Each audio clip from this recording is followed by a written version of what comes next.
शारदादेवी शाळेत संस्थापक अध्यक्ष स्वर्गीय अशोक बापू आहेर यांची जयंती उत्साहात साजरी।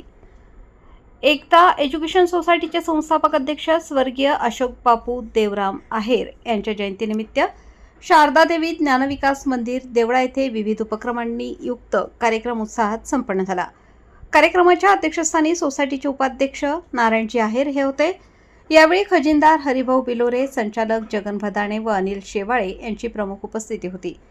मान्यवरांच्या हस्ते स्वर्गीय अशोक बापू आहेर यांच्या प्रतिमेचे पूजन करून पुष्पहार अर्पण करण्यात आला। उपाध्यक्ष नारायणजी आहेर यांनी आपल्या मनोगतात बापूंच्या संघर्षमय जीवन प्रवासाला उजाळा देत ग्रामीण भागातील विद्यार्थ्यांना माफक दरात गुणवत्तापूर्ण शिक्षण उपलब्ध करून देण्यासाठी त्यांनी केलेल्या कार्याचा गौरव केला।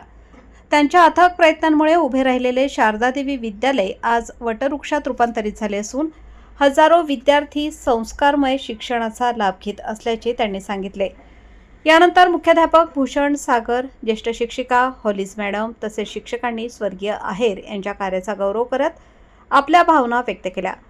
कार्यक्रमाच्या निमित्ताने आर्थिकदृष्ट्या दुर्बल विद्यार्थ्यांना शैक्षणिक साहित्याचे वाटप करण्यात आले। तसेच त्यांच्या स्मृती चिरंतन राहाव्यात यासाठी शाळा परिसरात वृक्षारोपणाचा उपक्रमही राबवण्यात आला।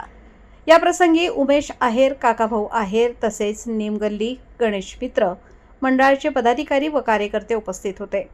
कार्यक्रमाचे सूत्रसंचालन सीमा मेधणे यांनी केले। कार्यक्रमाच्या यशस्वी आयोजनासाठी खैरनार सर, ठोके सर, भोये सर आणि आहिरे सर यांनी विशेष परिश्रम घेतले। वृत्तसंकलन महादू मोरे, उपसंपादक सह पवन गरुड, निवासी संपादक देवळा।